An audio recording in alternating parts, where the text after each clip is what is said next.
Ela foi aparentemente curta, durou 12 dias, mas tem muita história por trás da guerra Irã-Israel. Inclusive, a gente vai falar um pouquinho sobre a entrada dos Estados Unidos. O Descomplica aí de hoje vai falar sobre todo esse conflito que tem trazido muita instabilidade nos últimos dias no mundo inteiro. E para falar sobre esse assunto, a gente conversa com ele, historiador e pastor presbiteriano Daniel Caprielo. Tudo bem, Dani? Seja muito bem-vindo. Como Tudo vai? bem, muito bom estar aqui com vocês. Vamos dar um banho de história agora, Vamos. entender o que está acontecendo? Para a gente entender, pastor, a gente teve 12 dias de um conflito que todo mundo estava esperando que se tornasse a Terceira Guerra Mundial. O que de fato aconteceu e por que que houve essa tensão? Bom, primeiro que a tensão histórica e a herança histórica, ela já é muito, muito antiga. Na realidade, a gente tem derivações de tempo bíblico e de problemas mesmo, contendas entre povos bíblicos que já se enquadra na mesma região. Então, por exemplo, a gente tem um legado aí persa e de realmente problemas de um império persa, de brigas, de guerras persas que já se enquadra em todo esse quadro. A gente tem depois vários e vários tempos de história, anos, anos e séculos, e o problema ele permanece o mesmo. Então é uma herança de tensão realmente que a gente tem.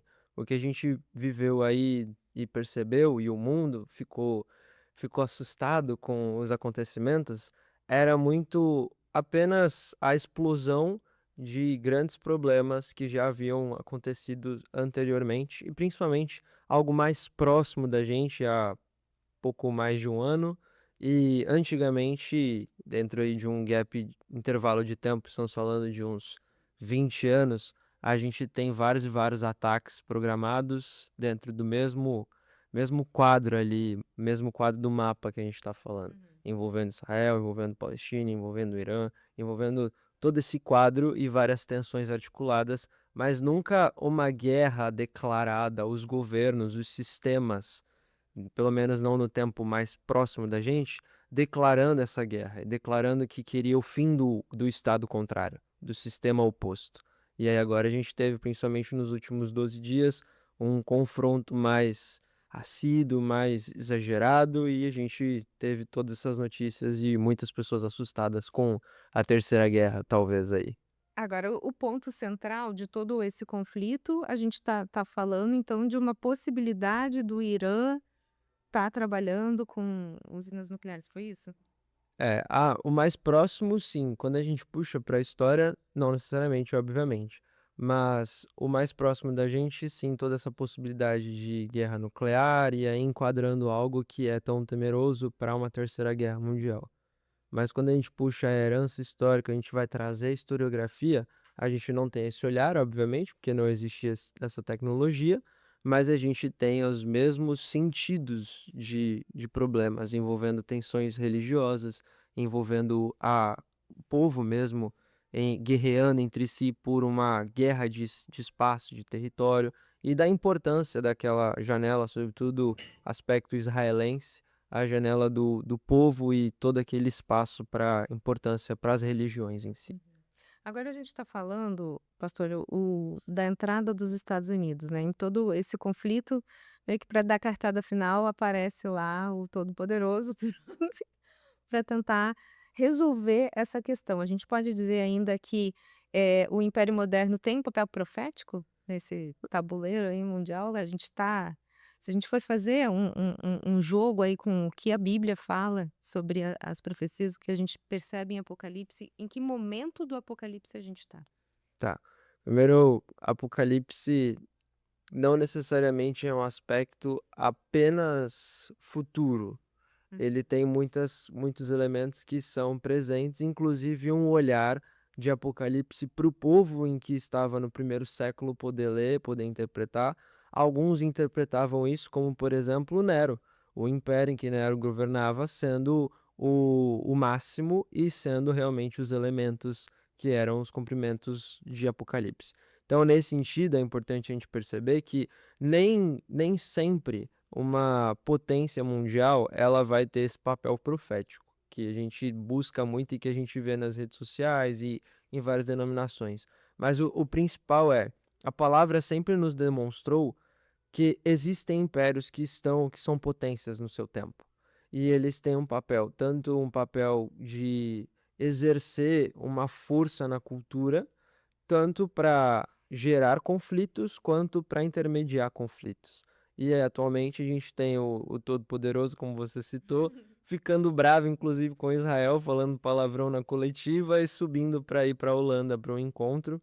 Mas ele, de certa forma, ele até não concordando com os dois lados não respeitando o cessar-fogo que foi instalado ali.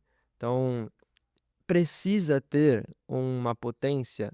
Não necessariamente, mas no tempo bíblico a gente sempre vê, e a história a gente sempre vê, um, uma nação um pouco mais forte. Uma nação que ela vai ter mais poder de influência. Estados Unidos hoje é isso, tanto econômico, quanto cultural, quanto de pensamento. E então ele tem sim um papel, mas não necessariamente algo profético. A questão toda de como nós interpretamos isso, ela está para como a gente enxerga a vida. Então, obviamente, tudo que eu falei, finanças, pensamento, cultura, tudo isso vai permear a forma como nós enxergamos a nossa vida. E por isso tem certa importância o aspecto dos Estados Unidos e como o aspecto dos Estados Unidos ele mesmo se porta diante disso. Mas, ainda assim, nós queremos muitas vezes deixar coisas grandiosas demais quando na realidade nós não temos. Um exemplo claro bíblico disso é, por exemplo, Abacuque, que Abacuque, o livro é iniciado com o profeta literalmente reclamando para Deus sobre uma nação que estava invadindo o povo, que estava oprimindo o seu povo, e aí no diálogo com Deus, Deus responde para ele falando, olha, esse povo é feio que eu mandei. Isso faz parte do que eu quero pro seu povo, do que eu quero para a história, para vocês finalmente despertarem e se voltarem para mim. Então, às vezes a gente não compreende quando a gente está no turbilhão, mas uma influência tem, um certo papel cultural tem. O que a gente precisa fazer é a mesma história de Abacuque. Não importa o contexto, não importa o que passa, não importa os acontecimentos, não importa a tragédia, nós seguiremos fiéis ao Senhor. Todavia, me alegrarei no Senhor. Ainda que não tenha os campos, ainda que não tenha os gados, eu me alegrarei no Senhor. Me alegrarei no Senhor. Isso que a gente precisa ter como esperançoso para nós. Não importa o combate de Israel, não importa o que aconteça entre Palestina e Israel, entre o Irã, não importa. O que importa é precisamos estar firmes no Senhor, esperançosos nele, esperando de fato o tempo dele, mas não desesperados, procurando um sinal para e falar que isso agora é a volta de Jesus. A cada dia que passa, a gente tá um pouco mais perto da volta de Jesus. Eu acho que esse é um dos pontos mais importantes dessa conversa, porque quando a gente fala de guerras, rumores de guerras, de finais de tempos, a gente sempre percebe esse olhar apocalíptico e de tragédia, né? De vai ser o fim, a raça humana se converte ou morre e vai para o inferno, enfim. E o que a gente precisa entender é que aconteça o que acontecer, né? Existe um Deus que governa todas as coisas e que não Exatamente. perde o controle. Né, pastor, eu acho que isso a gente precisa entender enquanto cristão, exatamente o que você falou. Aconteça o conflito, e tá para acontecer e vai acontecer, a gente está inserido no mundo, que é um mundo caído, existe desde que o mundo é mundo, né, a gente tem esses conflitos. Existe uma palavra bíblica da volta de Jesus que tem todos os sinais para serem cumpridos, mas a gente não pode perder o foco que é olhando para Jesus, né, autor e consumador da nossa fé em todas as coisas, sempre diz para nós. Exatamente. Talvez o que a gente mais tem pecado e errado na forma de enxergar o próprio Apocalipse é de que do início ao fim, eu não estar preocupado simplesmente em mostrar o fim do mundo, em mostrar como se fosse o filme 2012, principalmente aquela época, perto daquele período de tempo, 2010 a 2012, muitos se levantaram falando de vários e vários sinais, como a gente tem percebido hoje falando sobre Israel. Mas o livro mesmo, o aspecto bíblico para trazer para a gente, João ao escrever, Jesus falando à igreja, ele está preocupado em demonstrar a glória dele, não necessariamente um plano, um plano de caos, de guerra, mas demonstrar a vitória, demonstrar a glória dele, demonstrar a soberania dele. E nesse tempo que estamos vendo principalmente os embates envolvendo Israel, a igreja parece que está principalmente nas mídias sociais, O povo crente parece estar muito mais preocupado em achar pequenos sinais, demonstrando coisas grandiosas sobre um fim do mundo e sobre muito caos, quando na realidade a gente já está lembrando, o Senhor é soberano. Deus ele está cuidando, Deus ele está provendo. A história ela não foge da mão do Senhor. Mas cada evento triste que a gente vê no decorrer da história é só um lembrete de Gênesis 3. É só um lembrete da queda e de como nós fomos alcançados pela queda. Toda a sociedade, toda a história, toda a humanidade foi alcançada pela queda. Isso é triste, isso é ruim, mas nós temos redenção em Cristo. E é nisso que a gente vai se apegar. Não Israel como o bebê de Deus, mas a igreja, o povo de Deus como realmente Israel, alcançadas pela aliança, fazendo parte de um povo aliancista, pactual, mas também vivendo esperançosamente, tendo compaixão, compaixão de todos os povos, principalmente desses que estão hoje no centro de um grande conflito e sofrendo bastante. Agora você trouxe um ponto importante que é Israel como o bebê de Deus, né? E muitas pessoas entendem e veem até como Israel o termômetro do mundo, né? De tudo que vai acontecer. Qual é a sua visão sobre isso? Bom, primeiro que eu não enxergo que Israel, a sociedade israelense, o governo israelense, ele é de fato a Israel bíblica que nós percebemos quando abrimos a nossa Bíblia. A Israel bíblica, principalmente quando nós olhamos para o Novo Testamento, ela é o povo cristão, o povo alcançado pela redenção de Jesus, o povo que foi alcançado por Jesus. Então, nisso faz parte os gentios, faz parte outros povos também, como nós brasileiros, nós fazemos parte desse povo. Uhum. Agora, existem lá em Israel hoje pessoas que fazem parte do povo de Deus? Sim.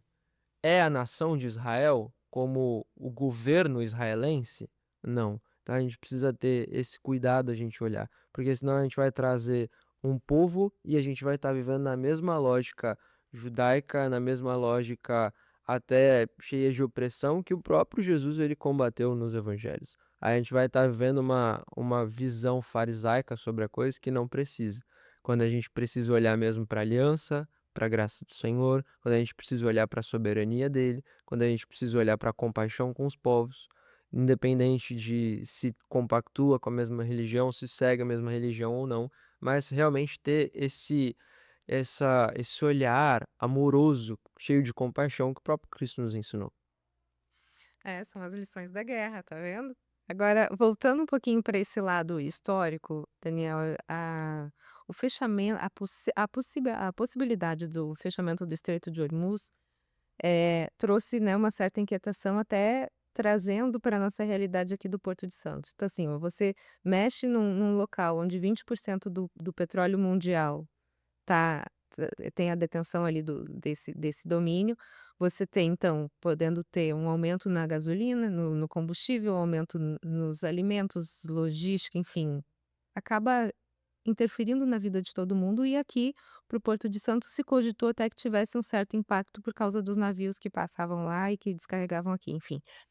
A gente sabe que a gente vive num mundo globalizado, né, e que o que acontece lá não dá para dizer: "Puxa vida, tá acontecendo lá e eu vou sentar aqui no meu sofá que não vai acontecer nada comigo". Você recebe o impacto disso. Como é que você percebe isso e na sua visão de historiador, o que que essa guerra pode trazer de impacto para o brasileiro e para o santista? Tá. Então, na minha visão como historiador, primeiro eu preciso apontar que a história a gente chama dentro da historiografia que a história ela é circular. A história ela dá voltas. Se a gente pegar, por exemplo, no intervalo um recorte pequeno de tempo, por exemplo, a pandemia, a gente teve problemas com combustível, a gente teve problemas com a falta de alimentos, a gente teve problemas com a falta de coisas básicas. E a gente sofreu por causa disso. Então, um olhar até mais próximo, um olhar historiográfico, é que se acontecer o fechamento, a gente tem algo muito parecido que a gente teve na pandemia. Problemas para a vida de pessoas que estão distantes da guerra? Sim, mas problemas que não são tão desconhecidos assim. E aí aqui até talvez uma mensagem de um historiador um pouco mais esperançoso, de que talvez seja, se a pior hipótese acontecer, ela vai ser parecida com aquele caos de gasolina que a gente teve na pandemia. Uhum. Mas não é algo que a gente pensa como se fosse o que o povo viveu na Primeira e na Segunda Guerra Mundial. Até porque a gente está falando de um quinto do petróleo dentro de várias rotas comerciais mundiais. É um quinto. Então, existe sim um impacto? Existe. Mas é um impacto que a história nos mostra, a gente tem base para poder analisar. É um impacto tão grandioso? Talvez não. Nós passamos sofrendo na pandemia, todos sofremos, mas passamos por ela, graças a Deus. Então, tem um aspecto um pouco esperançoso nisso. Mas também tem um aspecto de como os Estados Unidos mediou tudo até hoje. O próprio Trump aí, deu algumas ameaças se, por exemplo, o Irã ele não cumprir, se eles realmente quiserem fechar toda essa Uhum. rota e tudo mais. Então, eu não acredito, por um viés historiográfico e por um viés de como as coisas estão se enrolando hoje, eu não acredito que isso vá acontecer. Mas, até porque já surgiram algumas instâncias de aprovando essa medida ou não aprovando dentro do Irã. A gente vê algumas notícias assim. Então, tá um embate sobre isso. Mas como pode afetar a gente, acredito que seja muito parecido com o que a gente viveu na pandemia mesmo. Afinal, a história, como eu disse, ela é circular, ela é cíclica. Ela sempre se repete. E se E a nós estamos gente falando de Israel, ela se repetiu também, na verdade. sim. E a gente está vivendo algum capítulo de Apocalipse? Bom, a gente está vendo o capítulo de Apocalipse desde que Jesus ele subiu aos céus e ele falou que voltaria. A gente enxerga vários Ele é bom, pontos. ele é bom. É verdade, a gente está vivendo isso cada dia mais próximo da volta de Jesus. Mas a gente já vive vários aspectos. Por exemplo, as igrejas que elas se enquadram no que as 7 igrejas foram faladas por Jesus nas cartas, primeiros capítulos de Apocalipse. A gente já enxerga a vitória de Cristo e a gente já vive com essa esperança, mas nós ainda vivemos algumas marcas do pecado e nós temos consequências disso. Então, nós já vivemos esses capítulos. Agora, procurar em eventos determinados da nossa história esses acontecimentos sendo cumpridos, hoje é um olhar muito novo e talvez muito exagerado sobre as coisas. Até porque a própria ideia, como eu falei, da análise de Apocalipse dentro do primeiro século ou no quinto século da história, ela foi mudando. A própria análise dentro de 1500, no ano de 1500, ela era uma coisa. Alguns reformadores determinavam bem quem era o anticristo naquele contexto. Agora outros estão caçando o genro do Trump e várias outras pessoas como o anticristo. Então, é cedo e não faz parte de uma sabedoria moderada que é bíblica, que Paulo mesmo chama atenção, a gente querer sempre delimitar assim e qualquer evento rápido, a gente querer apontar o dedo e falar, é isso. Quando na realidade a gente pega a história toda da humanidade, principalmente depois de Cristo, e a gente já enxerga a sua totalidade, seu viés macro, como realmente aquilo que Jesus disse que aconteceria, que está acontecendo e nós estamos vivendo em vários e vários séculos. Talvez o grande problema é que a gente quer enxergar a micro-história. Uhum. Dentro da historiografia existe essa diferença, a micro e a macro-história. Quando a gente abre os livros didáticos de história, que é o pensamento geral que a gente não olha a micro-história, a gente olha a macro-história. Quando a gente vai olhar a micro-história, a gente está olhando pessoas importantes dentro da macro-história. Então, por exemplo, a família real no Brasil. A gente está olhando eles por quê? Porque eles fazem parte de um grande período, de um grande sistema. Então, hoje, quando a gente quer analisar toda essa leitura, a gente está pegando micro-história e trazendo a micro-história do que eu quero que ela seja enquadrada. Quando na realidade isso é um problema historiográfico e também um problema de interpretação bíblica. Para a gente fechar aqui, pastora, o que que a gente pode pensar da guerra daqui para frente? A gente está num período de paz, a gente está num break, ou tudo bem, acabou, beijo e vida que segue? Bom, como eu falei, eu enxergo a história cíclica. Acho que o grande embate envolvendo o Oriente Médio terminou, cessou? Não acho. Mas qual é o meu posicionamento quanto cristão sobre isso e até sobre historiador? É de que eu preciso olhar para esse povo com misericórdia. Eu não posso correr o risco de simplesmente querer reduzir o povo que está sofrendo dos dois lados, conforme os sistemas e conforme os governos. Então, esse lado de morte a Israel, ou abaixo Palestina, morte o Irã, é um problema. É um problema social. É um problema humano, a falta de empatia. Quando os dois povos estão sofrendo, as pessoas inocentes estão sofrendo. Meu papel como cristão é orar para que Deus intervenha, abaixando paz, derramando paz, para que Israel, Irã sejam alcançados pela mensagem de Jesus, sejam alcançados pelo Evangelho, para que os governos tenham mais responsabilidade em lidar com a vida da população. Afinal, todos estão sofrendo. E esse é o grande aspecto. Por mais que existam grandes batalhas em vários lugares, por exemplo, a Rússia também está numa batalha hoje, tem os seus problemas.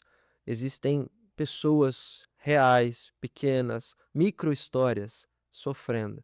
E o meu papel enquanto cristão é orar para que Deus, que é soberano sobre a macro-história e sobre a micro-história, esteja guardando essas pessoas. Orar para que eles desfrutem mais e mais do shalom, da paz de Deus.